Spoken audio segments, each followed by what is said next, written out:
Hello, I've just recorded some drums for a Akaba track called Take the World, and I just want to show you how it was done. This is the drum kit that I used for the track. It's an old Sonar 22-inch bass drum, a little 10-inch tom, maybe even no, it's a 10-inch, 16-inch floor tom, and then a little piccolo snare.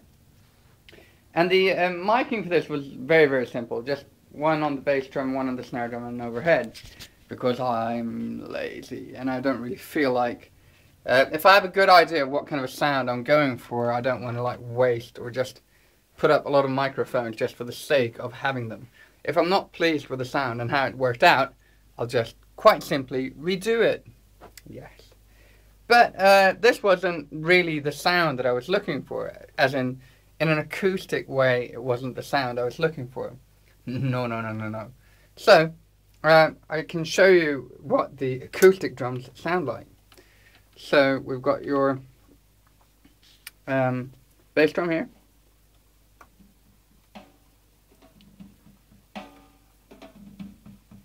Oh, quiet.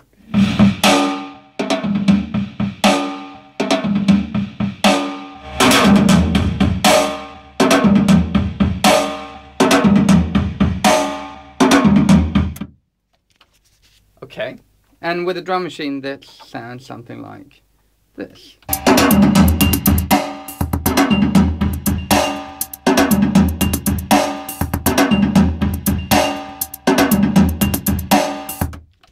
So I wanted it to be like a rolling kind of thing, and not being a stiff, hello, I play the drums kind of a thing, like boom, chick, boom, chick.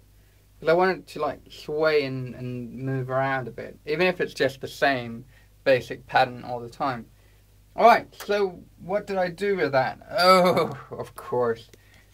First, it goes through a wonderful compressor, and as in all good studios, the compressor is on the floor, like that. It's one of those DBX 163X, which I love because it's very simple and it's just like, you've got one lever and you just pull it back and forwards for the amount of compression you want.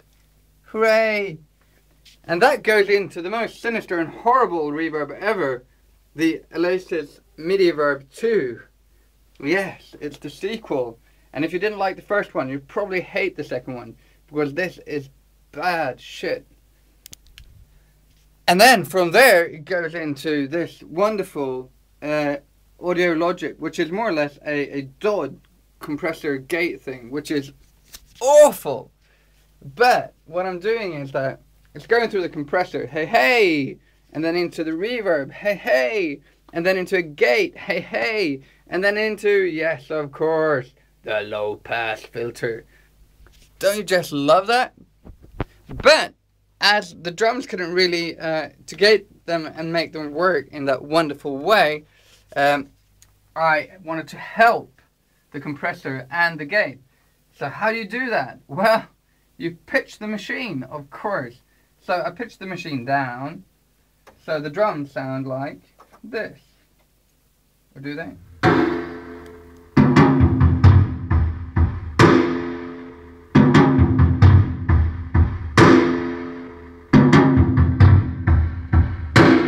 It sounds like someone's moving furniture. But when it goes through all of these wonderful machines, and you listen to it when it's pitched up, this is what you get.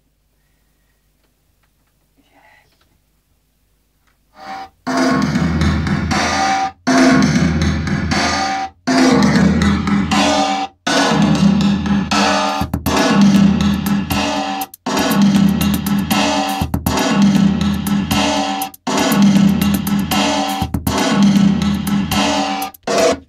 And what's even more fun is that if you just copy this, just one quarter note, oh yes, you get a like a echo.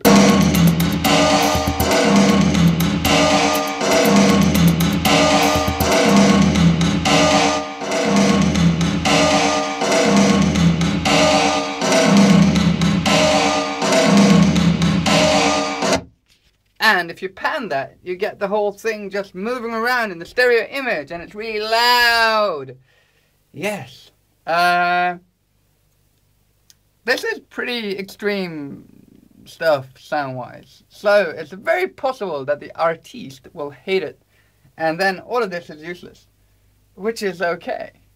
But I've done it. I've sort of realized the idea, the vision. And therefore it's a complete success. Then if it sounds like complete shit when we're at the end of it, and I'll just go boom bap boom bap boom bap boom boom doom doom. That's a completely different thing. But now this idea is sort of finished, which isn't really that bad for a Thursday afternoon, bordering into a Thursday night. So I'll keep on going, and we'll see where I'll end up. All right, have a good night. And you'll see me tomorrow if I do anything interesting, which I just might.